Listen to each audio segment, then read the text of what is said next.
bumabati na may ngiti sa aking mga labi. Naghahanap ba kayo ng makakatuwang sa pagre-review ng inyong anak? Meron yan sa DepEd. Ang ETUlay online tutorial ay libre at handog ng ating kagawaran sa pangunguna ng OUA ICTS EdTech. Ito ay isang proyektong makatutulong sa mga mag-aaral, katuwang ang mga magulang o kasama sa kani-kanilang tahanan para masagutan at maunawaan ang mga modules. Hangad din ng programang ETUlay ang matulungan ang ating mga guro sa kanilang mga blended learning classes. Ang ating ETUlay ay mula kinder hanggang senior high school. Bukod sa academics, meron din tayong mga special programs gaya ng All is Wellness, Reading and Math Remediation, Storytelling, Mommy Tech Talks, Classes sa Gramatika, Speech Class, Financial Literacy, at marami pang iba. Pinalawig din ng ETUlay ang ating Alive program para sa mga mag-aaral mula grade 1 hanggang grade 3. Gayun din ay mayroon tayong ALS program at SPED tutorials na makasisigurong makakamit ng lahat ang inclusive education. May SPED hotline na rin para sa inyong mga katanungan patungkol sa special education. Kaya, subaybayan mula Lunes hanggang Biyernes, mula 9 ng umaga hanggang 7 ng gabi ang ating ETUlay. Sa ating pagtutulungan, maiaangat natin ang bawat isa. Ating itutulay ang pagkatuto upang di mapigil ang pag-aaral ng kabataang Pilipino. Itulay natin ito, sulong edukalidad.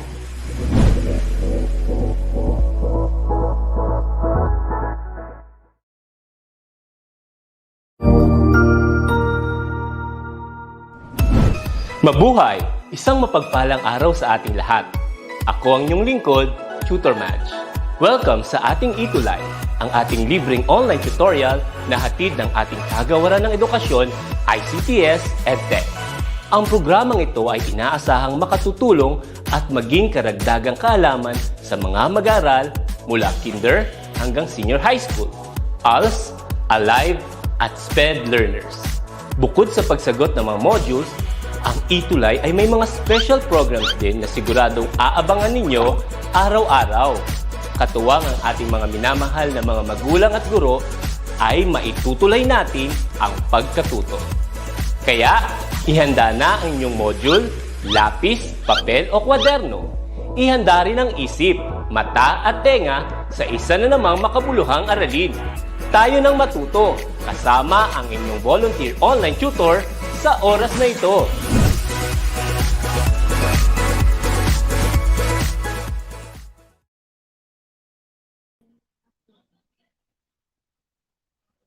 Hello everyone! Hello mathletes! Good day to everyone! Kumusta po kayong lahat? Once again, welcome to our ETUlay online tutorial, kung saan atin yang itutulay ang pagkatuto ng bawat batang Pilipino sa Mathematics 10. So, welcome back po.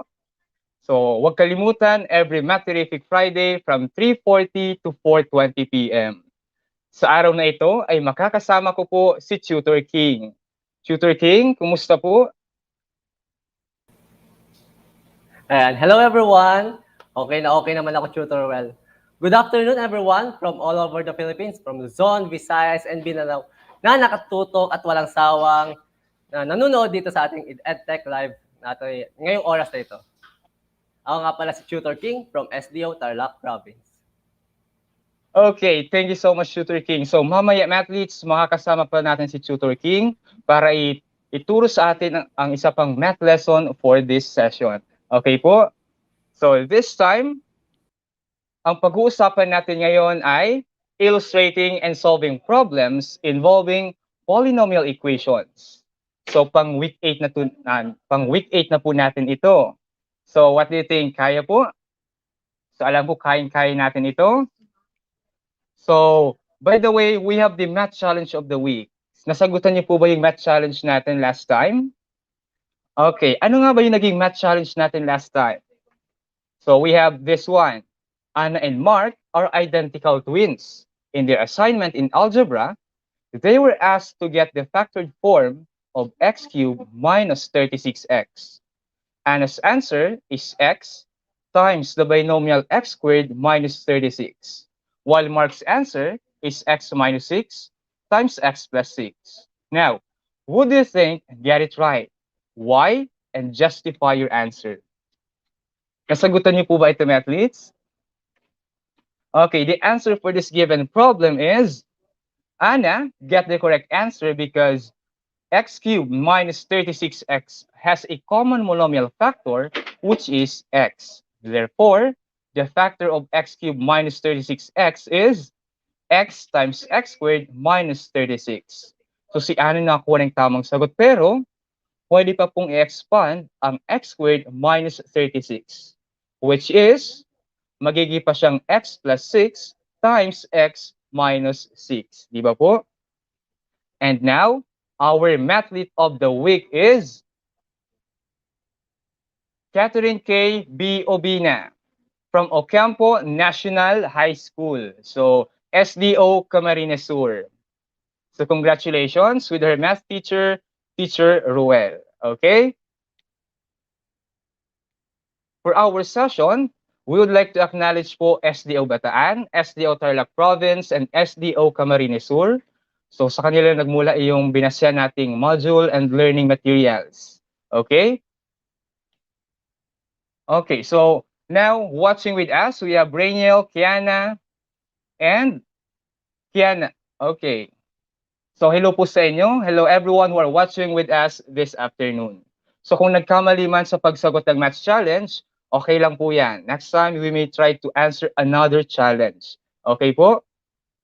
Okay. For quarter 1, week 8, this is our learning competencies. May dalawa tayo. Ano yun?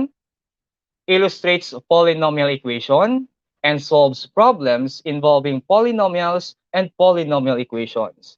What do you think, athletes? Kaya ba? Siyempre, kayang-kaya natin ito. So, for our topic this session, uunahin muna natin ang polynomial equation. About solving word problems, si Tutor King yung bahala po niyan sa inyo. Okay? So, let's continue. So, polynomial equations are equations that have multiple terms made up of numbers and variables, di ba?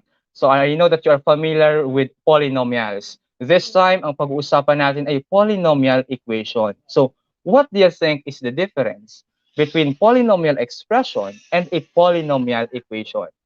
Okay? Now, pag sinabing polynomial, merely a phrase of terms. Example, we have x minus 5 and x squared plus 3x plus 4. Now, paano siya magiging polynomial equation? So, athletes, what do you think? Hello po kay Daryl Dumon, kay Tanteras LP, and Marisol Fidel who are watching with us this session. So, hello po sa inyo. So, magiging siyang polynomial equation by having equal signs or by adding equal sign. So, polynomial equation has an equal sign and usually equal to 0. Okay, tama si Rainiel. Very good po. So, example nga natin, we have x minus 5 is equal to 0. Or x squared plus 3x plus 4 is equal to 3. So, we have this example. Pag polynomial equation, may equal sign. Pag polynomial expression, walang equal sign. Okay po? So, the general form of polynomial equation is this one. Para lang siyang polynomial expression, pinagkaiba lang, may equal sign na po tayo dito. Okay? Ang x, that is the variable. Okay. Next one. Ang a sub n naman, a sub n minus 1, a sub n minus 2, a sub 1, and a sub 0. Yan naman ang coefficients, the numerical coefficients or numbers. Ang n naman, yan yung exponents, wherein it must be a positive integer. Hindi siya pwede maging 0. Okay po? And a sub n not equal to 0. Now, athletes, this time, will you please identify if from the given equations, alin po dyan ang polynomial equation, alin naman dyan yung hindi. Okay? So Robin and Daryl, what do you think? So let's start with letter A. We have x squared plus 2x plus 3 is equal to 5. Mathletes, what do you think? For letter A, the answer is, sabi ni Jermaine Garcia, polynomial equation. Okay, the correct answer is polynomial equation. Very good. So this is an example of a polynomial equation. How about letter B? Is it a polynomial equation or not? What do you think? Sige nga. Sabi ni Rainiel, not. Okay, for letter B, the answer is not a polynomial equation. So bakit kaya? For letter B, hindi siya naging polynomial equation kasi po may negative exponent. So, hindi pwede na magkaroon ng negative exponent sa isang polynomial equation. Okay po? How about letter C? Letter C, mathletes, is square root of x plus 2 is equal to 0. So, what do you think? So, hello kay Nicole Nagrampa. Good afternoon po, watching from Ocampo National High School. Hello sa iyo. Okay, letter C, the answer is? Letter C, it's not a polynomial equation. So very good, Jonathan, Jermaine. Okay, bakit hindi siya polynomial equation? Kasi ang variable ay nasa loob ng radical sign. O kaya naman si variable magkakaroon ng rational exponent. So hindi po siya polynomial equation. How about letter D? Okay, letter D, a cubed plus 2 is equal to a. Very good, Rainiel. It's a polynomial equation. How about the last one, letter E? Mathletes, for letter E, we have x squared plus x cubed plus 3x is equal to 7. What do you think? Is it a polynomial equation or not? Okay, very good, Ashley. This is a polynomial equation. So good afternoon, Ana Burante Sabulin. Good PM watching from Aglanot. Okay, high school from SDO Capiz. Hello po sa inyo. Now, let's talk about degree of a polynomial equation. So na-identify na natin if alin doon ang polynomial equation, alin naman yung hindi. Now, let's proceed to degree. Pag sinabing degree, it is the highest exponent that can be found in an equation. So the number of real roots naman of a polynomial equation is the same as its degree. Okay, now, we have 3 given equations. What do you think is the number of degree? What do you think is the degree and the number of roots for the given polynomial equations? Okay nga, let's start with x squared plus 2x plus 3 is equal to 0. So what do you think? The first given polynomial equation, okay, second degree polynomial equation siya. Tama si Jonathan. Now, how about the number of roots? Ilan yung possible number of roots or possible values of x sa given equation na ito?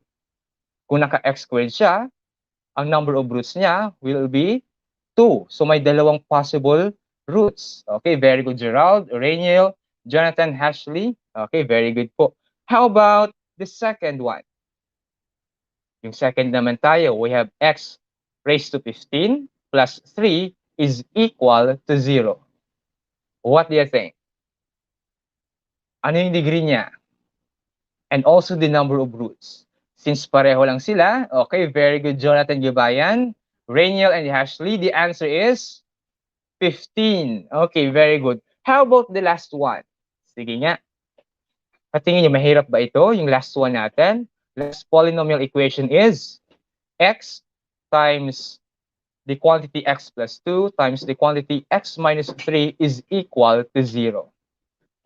What do you think is the degree, the highest degree, and the number of roots? So, mathletes, what do you think? Okay, may nagsabi 1. 1. Okay, kapag etong polynomial equation na to class or mathletes, sinimplify nyo pa po into standard form, magkakaroon siya ng exponent na 3. So, magiging siyang third degree equation. So, ang number of roots niya, we have 3 possible values of x. Okay? So, hello, Ma'am Karen Carbonell Gonzalez Marcelo, who are watching with us this afternoon. Hello, ma'am. Okay, now, this time, we will find the roots of a polynomial equation. So, paano po ba malalaman yung values ni x? May value pa nga ba si x, mathletes? Siyempre, meron yan. Merong value si x. So, how are we going to find the value of x or how are we going to find the roots? So, mayroong dalawa. We may apply zero product property or by applying the factor theorem. So, paano yun? What do you think? Okay, so ganito yan, mathletes. Let's start with zero product property. Okay po? Under zero product property, ganito lang yung kasimple. If AB is equal to 0, then either A is equal to 0, B is equal to 0, or both. Kapag ang product ni A and B ay 0, either of the values of A or B is 0, or pwedeng pareho sila 0, kasi 0 times 0 is 0. So to make it clear pa po, let's have an example. Sabi ni Jonathan Gibayan, oh sir, may value si X kasi may pinagsamahan naman kayo. Grabe. Okay, naghugot doon si Jonathan. So, for this one, may value talaga si X. Ano yung value ni X? Aalamin po natin. Okay? So, example number 1. X minus 1 times X minus 3 is equal to 0. By zero product property, since equal to 0 yung dalawang products, ngayon, iiwalay natin sila. So, it can be x minus 1 is equal to 0 or x minus 3 is equal to 0. So, gagawin natin, we will find for the values of x. So, hello po, Don Bankel Normal, watching from Cabanyagan Elementary School, Lupon West District Division of Davao Oriental. Hello po. Okay, for this one, unahin muna natin si x minus 1 is equal to 0. Paano mo kuha yung value ni x? So, ang gagawin, we will add both sides by positive 1 or we will transpose negative 1, magiging positive 1. So, magiging x is equal to 1. So, ganun lang kasimple. How about x minus 3? So, it is equal to 0. Mag-add both sides by 3. Negative 3 plus 3 is 0, and 0 plus 3 is 3. That's why we come up with x is equal to 1 and x is equal to 3. So very good, Rainiel, Gerald, and Lucky. 1 and 3 are the roots of x minus 1 times x minus 3 is equal to 0. So ganun lang po kadali, di ba? Or it can be done by factor theorem. So ano naman ibig sabihin ng factor theorem? So the polynomial p of x has x minus r is a factor if and only if p of r is equal to 0. So ang x minus r po, yan yung binomial. So that's the divisor ng isang polynomial function or equation. So kapag ang p of r is equal to 0, then ang given x minus r is a factor of the given equation. Para mas malinaw, proceed tayo sa example. Okay po? So, we may use synthetic division to do this one. X cubed plus 6x squared plus 11x plus 6 is equal to 0. Tanda niyo pa po ba yung paggamit ng synthetic division? Okay. Ang una nating hanapin is the coefficient po ng bawat terms. Pero dapat naka-arrange yung terms. As you observe, naka-arrange naman from 3, 2, 1, and 0 na constant lang yung term. Okay? So, isulat natin yung coefficient. We have 1. Okay. We have 1, 6, 11, and 6. Okay. Tapos, yung nasa left part naman is 1. Bakit 1? Magta-try tayo. Ano kayong possible root niya? Say, for instance, ang x is equal to 1. Kaya nilagay natin dyan 1. kapag x is equal to 1, ang possible factor niya will be x minus 1. Pero i-check muna natin kapag si x minus 1 ba factor niya. Paano masabing factor? 0 yung pinaka-last part. Check natin. We have synthetic division. Ano yung sunod na step? Ibababa si 1. Bring down 1. After bringing it down, multiply si 1 kay 1. 1 times 1 is 1. After multiplying, what is next? I-add natin or i-combine. 6, 1, it will be 7. After that, what do you think? So, i-multiply na natin siya. 7 times 1 is 7. Then, combine. 11 plus 7 is 18. Multiply. 18 times 1 is 18, and 6 plus 18, 24. Now, since 24 is not equal to 0, then x minus 1 is not a factor of the given function or equation. Or is not a factor of x cubed plus 6x squared plus 11x plus 6. Okay? 24 kasi yung remainder. Dapat 0 po yan. Now, let's try x is equal to negative 1. Gawin nating negative 1. So, ang magiging binomial niya or factor will be x plus 1. Pero factor nga ba siya? Tingnan natin. So, ang ilalagay natin dito, dati lang po, magiging 1, 6, 11, 6. Ang ilalagay sa corner is negative 1. Now, bring down 1. Times negative 1, negative 1. Combine, 5. Times negative 1, negative 5. Combine, 6. Times negative 1, negative 6. Combine, 0. Since 0 po ang remainder, mathletes, we can say that x plus 1 is a factor of x cubed plus 6x squared plus 11x plus 6. Okay, very good. Rainiel, Hershey, Charmaine, Gerald. Okay, very good po. Let's try another one. Let's say we have negative 2 as the value of x. So, ang possible factor will be x plus 2. Subukan nga natin. Bring down 1. Times negative 2, negative 2. Combine, 4. Times negative 2, negative 8. Combine, 3. Times negative 2, negative 6. And combine, 0.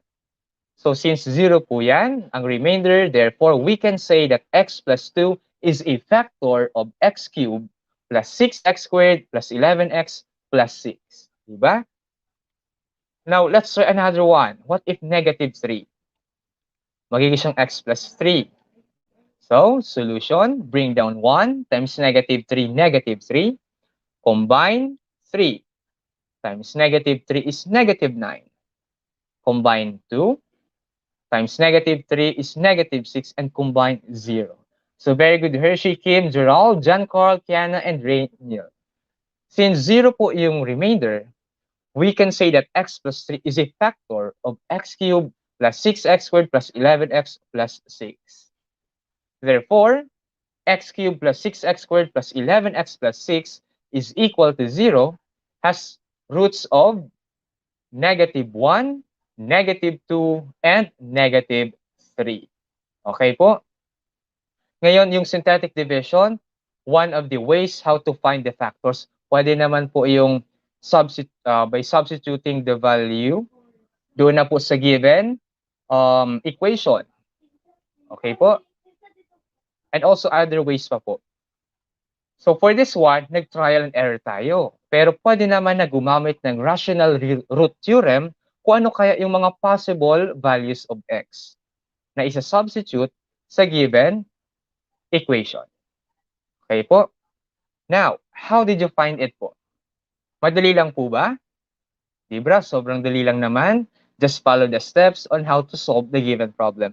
This time, another lesson will be taught to you by one of the tutors po sa Math 10. Sino siya? Siya po si Tutor King. So, Tutor King, hello po.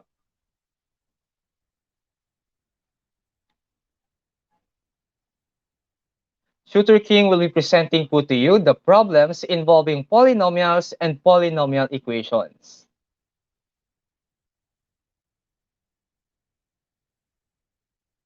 Okay, very good po. Hershey, madali lang, sir. Okay, same with Rainiel, Gerald, and Kiana. Okay, so habang wala pa po si Tutor King, let's continue. This time, we'll be talking about solving word problems involving polynomial equations. And to solve that problems, we have here the steps, okay? What are the steps? Steps to solve word problems, we have step number 1. So ang gagawin, representation. Step number 2, working equation or mathematical model. Step number 3, solve the problem. And step number 4, write down the conclusion. Sige nga, tingnan nga natin. So, let's have example number 1.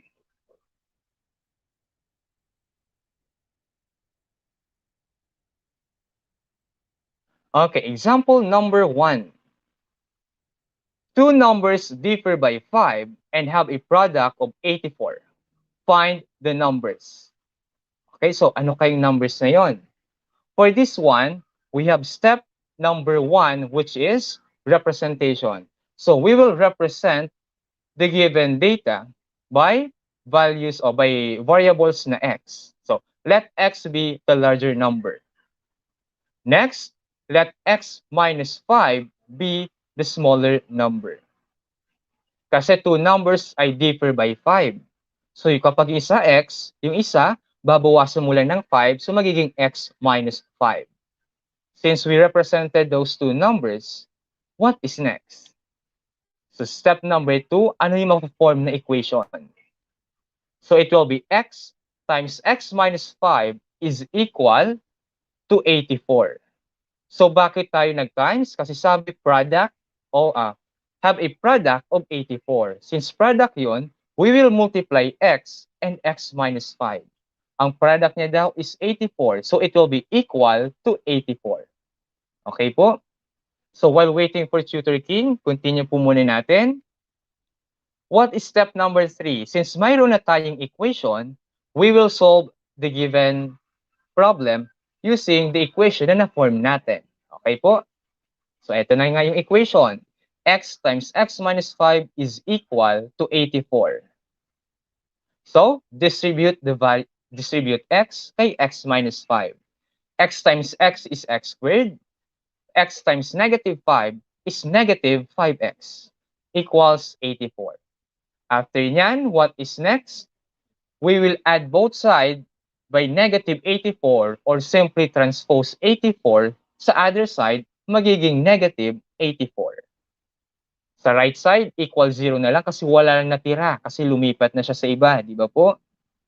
Okay. Now, for this one, if a factor na natin ang x squared minus 5x minus 84 is equal to 0. Ano yung factor niya? Ano yung factors niya? Ang factors niya po ay x minus 12 times x plus 7 is equal to 0. Now, since na-factor na po natin siya, we will solve for the values of x. Paano? So, i-equate natin both factors to 0. Pag-ihiwalay na natin sila. That's the time na mag-ihiwalay na sila. Okay po? So, magiging siyang x minus 12 is equal to 0 and x plus 7 is equal to 0. Now, unahin natin yung x minus 12. So, magiging siyang x is equal to 12. From negative 12, naging ng positive 12. And yung isa naman from positive 7, naging negative 7. Now, therefore, if x is equal to 12, then x minus 5 is equal to 7. The larger number is 12 and the smaller number is 7. Or, may another solution. Pwede na if x is negative 7, then x minus 5 is equal to negative 12. The larger number is negative 7 and the smaller is negative 12. So we have the numbers 12 and 7 or negative 7 and negative 12. Ang product nila, both 84. Ang difference nila, pareho 5. So imagine we have two possible solutions sa given problem. Now, let's have example number 2. Hello, Tutor King.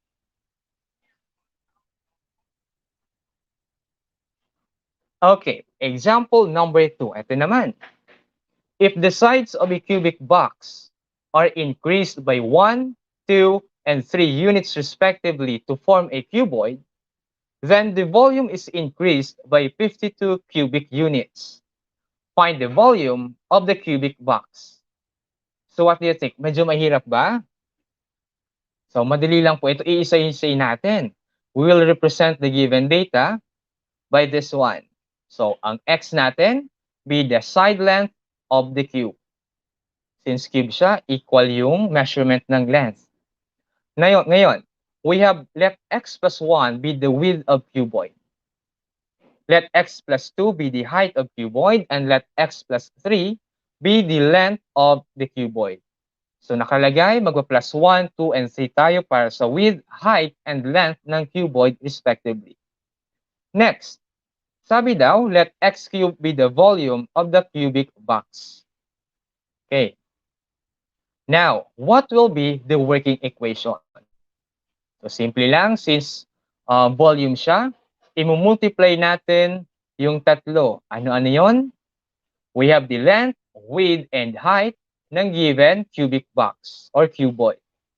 We have x plus 1 times x plus 2 times x plus 3 is equal to the volume ng cubic box na x cube plus 52 kasi nag-increase by 52 cubic units. So, yan yung magiging equation. So, madali lang po ba? Okay. Now, since may working equation na tayo, isosolve na natin yung given problem. Okay? Now, we have this one. Kalagay na yung equation. For this one, we come up with x cubed plus 6x squared plus 11x plus 6 kapag minultiply po natin ang x plus 1 times x plus 2 times x plus 3. So, yan yung naging result. Okay? So, ganito po yan. Ulitin ko lang. Using FOIL method or distributive property, i-multiply nyo muna yung dalawang factors or dalawang dimension. We have x plus 1 and x plus 2. After nyan, may trinomial na kayo. I-multiply naman yon sa x plus 3. I-distribute nyo po yon. Kaya nakuha ang x cubed plus 6x squared plus 11x plus 6 is equal to x cubed plus 52. You may check po later, pwede nyo i-try i-solve, i-distribute, then mag-a-arrive po yan dyan. Okay, mathletes? This time, we will combine like terms. So, ililipat muna natin si x cubed at si 52. So, magiging na siyang negative x cubed minus 52. So, nag-add both sides by negative x cubed minus 52. Ngayon, i-combine natin si x cubed minus x cubed. So, makakancel po siya. Mawawala. How about si 6x squared? Since isa lang naman si 6x squared, walang ka-like term, copy. Same with 11x. Pero, parehong may constant dyan, parehong may number lang, and that is 6 and negative 52. Combining these two, magiging siyang negative 46. Ngayon, eto naman, ifa-factor na natin siya. Okay? So, for this one, ang factor po is x times 6x plus 23 minus 2 times 6x plus 23 is equal to 0. Then, ang common sa kanila ay 6x plus 23 times x minus 2 is equal to 0. Since equal na sila sa 0, paghihiwalay na natin yung dalawang factors. Magiging na siyang 6x plus 23 equals 0. The other one will be x minus 2 is equal to 0. So for this one, yung idea nyo, the knowledge about factoring polynomials ay importante para makapag-solve ng problems involving polynomial equation. Okay po? Now, this time, for the first equation, ililipat si 23 from positive, naging negative 23. Then, divide both sides by negative 23. Okay, so magiging siyang negative 23 over 6. How about this one? So, x is equal to 2 from negative, naging positive 2. So, dalawa yung values ni x. We have negative 23 over 6 and 2. This time, I think Tutor King is now around to continue the discussion about solving word problems involving polynomial equation. Tama po ba? Hello, Tutor King. Hello po, Tutor Well. Okay, I'm so around. Tutor King, you may continue this one. Thank you po. Ayan po. Thank you po, sir. Or thank you po, Tutor Rowell. Now we are done in step 3. Let us continue to step 4, conclusion. So we have to answer. If x is equal to 2, then the volume of a cubic box is 8 cubic units. Paano nakuha yung 8 cubic units? We will just substitute the value of x na 2 doon sa x cube. And x cube, at palitan natin yung x ng 2, magiging 2 cube. And 2 cube, the 2 cube is equal to 8. Therefore, our volume for cubic box is 8. 8 cubic units.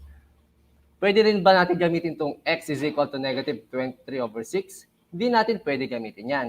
Because, sabi dito, x is equal to negative 23 over 6 will be disregarded for it will not satisfy the value of the volume of cubic box. And sa mga measurement na distance or length, width, sa mga ganun, hindi tayo gumagamit ng mga negative values. Kaya ang positive value lang na nakuha natin is x is equal to 2. Therefore, yun lang ang ating value of x at ang volume ng cubic box is 8 cubic units. Yan po. Now, mathletes, are you now ready to take the quick check challenge? Oh, kayang-kaya ba? Diba? Tapos na tayo sa pag-solve ng problem solving. Let us now apply kung talagang naintindihan natin to. Alam ko na kayang-kaya nyo itong quick check challenge na to. Dahil lahat tayo ay #matibay. Ayan. So, we have only one quick check challenge. So, solve the given word problem. Ito yung problem natin. The area of tablets sold by a shop can be modeled by the expression x cubed minus 2x squared minus 6x plus 12 and its length given by x minus 2. Now, find the width of the rectangle. O, di ba, mathletes? Ang given dito is the area of a rectangle. Yung area natin ay x cubed minus 2x squared minus 6x plus 12. At ang isa pang given ay yung length. Hinahanap naman natin ngayon ang width. Sa tingin ng mathletes, ano kaya ang width ng rectangle na to? So, to find the width, ang area ng rectangle is equal to width times length. At ang length and area are given. Sa tingin niyo, mathletes, ano kaya ang measurement ng width dito? Kaya ba? Kaya yan. Ayan. So, the width of the rectangle is equal to, and yung answer natin is x squared minus 6.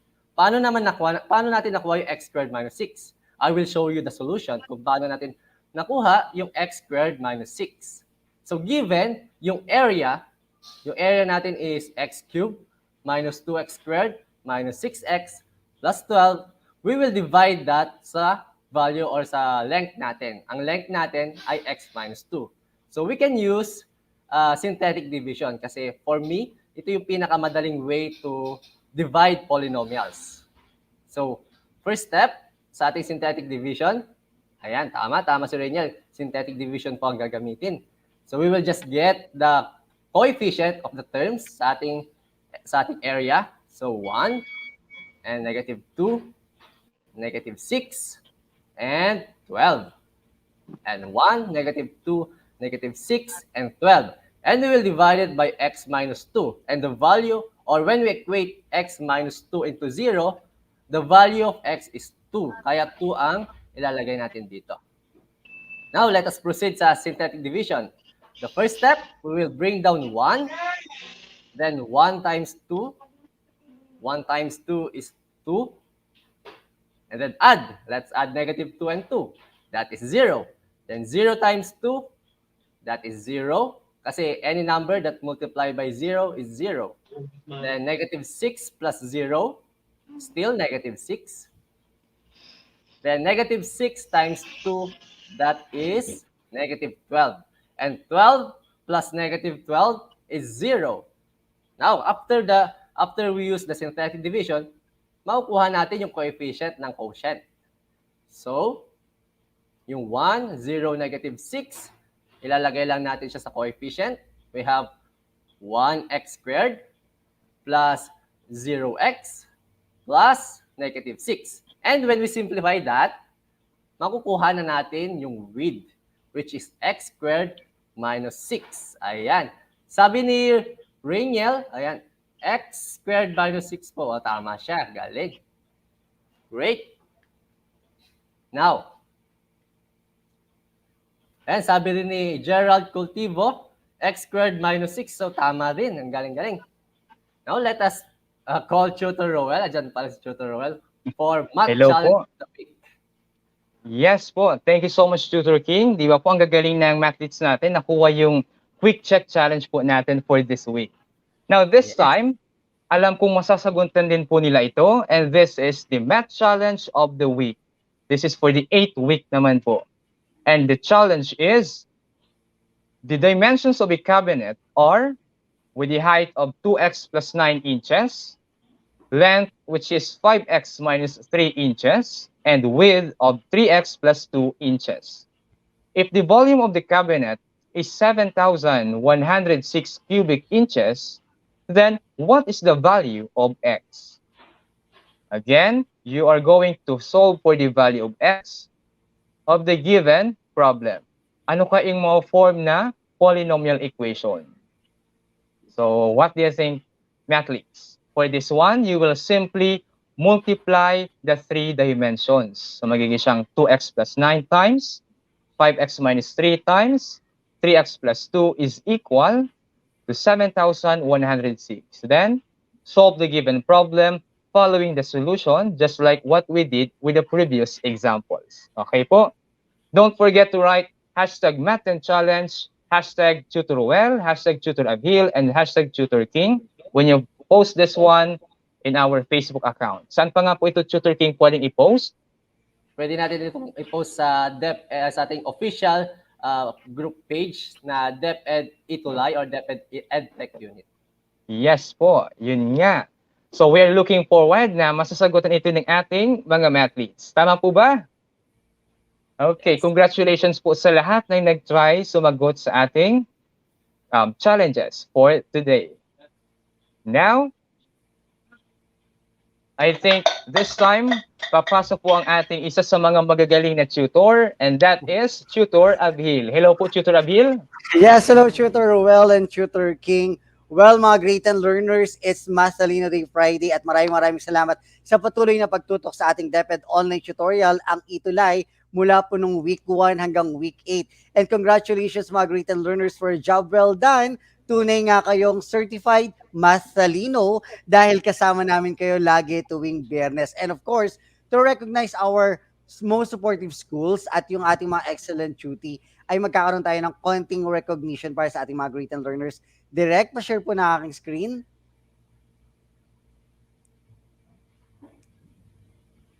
Wait lang natin si Direct ha. Ayun. So, una po sa lahat, we would like to read the citation. Department of Education, Information Communications Technology Services, certificate of recognition is awarded to the following schools as the most supportive school during the first quarter ETUlay online tutorial in Mathematics 10 of the school year 2021-2022 conducted by the ICTS Educational Technology Unit given this 12th date of November 2021 in DepEd Central Office, Meralco Avenue, Pasig City, Philippines. Signed by, of course, our yung aking katandem sa Math 10, ang ating math coach Roel Briñas, and of course the junior high school math program head, yours truly, Sir Avil Poblete Mihino, and Sir Mark Anthony Hamisal. At yung isasend po namin sa mga schools ninyo ay kasama rin po ang signature ni Sir Mark Anthony CC, ang ating head ng EdTech Unit. So tinanggal ko lang muna kasi nandun yung signature niya. So this certificate is awarded to Doña Magdalena Gafood High School. Congratulations po. At binabati natin at binibigyan din natin ng pagkilala ang Ocampo National High School. Ayan, dyan naka si Sir Roel. So maraming salamat sa lahat po ng mga estudyante ni Sir Roel na patuloy na tumututok sa amin. And ang Kulyat High School, yan, congratulations. And of course, we would like to give this certificate of recognition para sa ating mga excellent duty para sa first quarter kila Nagesh Lay A. Prades from Ocampo National High School, SDO Camarines Sur. Congratulations. Ganyan din kay Catherine K.B. Obina from Ocampo National High School, SDO Camarines Sur. Gerald S. Cultivo from Ocampo National High School, SDO Camarines Sur. Mukhang pinakyaw ng Camarines Sur ito. Tutor Roel, ha? Very good. At napopromote nating mabuti ang ating Math 10, no? Sana sa school ko din. Sana all. Tayo ng tutor yung mga school natin sa susunod. Next quarter. Gagalingan na nila. Okay. Rainiel Manabat de Vera from Macabebe High School, SDO Pampanga. Leonard Paul Alvarez from Kulyat High School, SDO Quezon City. At of course, binabati din natin ang ating guest tutor for quarter 1, si Sir King John Hawk Pasqua from SDO Tarlac Region 3. Congratulations, Ted. And welcome formally sa ating ETUlay. Una ha, bago po ang lahat, tutor, direct quiz trainer, pwede na pong tanggalin po yung screen ko. So bago ang lahat po, mga great and learners, una sa lahat, babatiin po muna natin ng congratulations, of course, ang aking mentee na si Tutor Roel at i-welcome dahil officially today ay fully pledged na siyang tutor. So hindi na siya mentee, di ba? And Tutor Yes, King, thank you po. di ba? Welcome din po and congratulations sa dun sa ating quarter 2 dahil nga great and learners, makakasama nating tuloy-tuloy si Tutor King dahil usapan namin wala daw mang-iiwan hanggang quarter 4, di ba? Tama ba yun? Yes po. Yes po. So congratulations again, Tutor Roel, and welcome to the Math family na. Tutor Roel, and congratulations for a job well done kasi sobrang husay. Di ba sabi ko nga, lagi nagko-comment naman tayo tag-uus, parang di tayo nag-uusap araw-araw, no? So, nag-uusap-usap naman tayo araw-araw, and I already give feedback naman with both of you, and alam ko na sobrang malayo pa yung mararating ninyo na kahit na iwanan ko na kayong dalawa ay okay na. Pero dahil walang iwanan, magkakasama tayo ng hanggang quarter 4. Tutor Roel, any message po? Yes. Once again, thank you so much po, Tutor Abhil and Tutor King.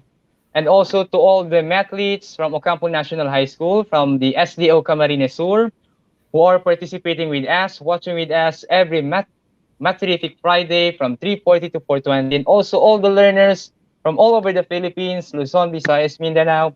Sana po nag-enjoy kayo in watching, in unlocking math lessons every afternoon. And we are looking forward for another quarter next week. That Yes, is thank you so correct. much. Okay, so pwede na tayo magpaalam, guys. So, sino muna magpapaalam? Pero, great and learners, magpapaalam lang tayo sa quarter 1 dahil next week, makakasama nyo pa rin kami, of course, sa live streaming. At hindi lang yan. Kailangan nyo nang abangan ng inyong mga math-based tutors sa ETUlay TV sa IBC 13. Yan, di ba? So, Tutor King, magpaalam na tayo. Ayan. Paalam everyone. And next week, makakasama nyo pa rin kami. At syempre, ako fully pledged na second quarter is talagang makakasama. Hindi na ako saling pusa naman ganyan. Diba? So, let's enjoy everyone huwag kayo magsawa na makinig at matuto dito sa ating Facebook Live. Yon. Yes, Tutor Roel. Once again, thank you po. God bless everyone.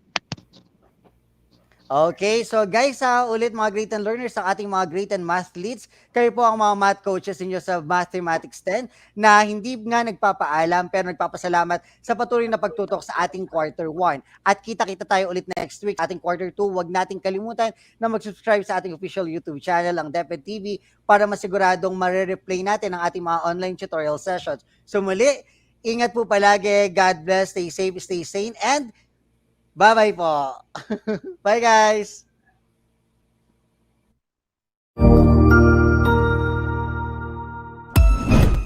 Ang husay naman! Natapos mo ang iyong tutorial session kasama ang iyong mahusay na ETUlay tutor. May bago ka bang natutuhan? I-share na yan gamit ang hashtag #ETUlayLevelUp. Huwag aalis ha, dahil may susunod pang programa na pwede mo ring panoorin at salihan. Dahil naghihintay na ang iyong mga tutors. Happy learning dito sa ETUlay!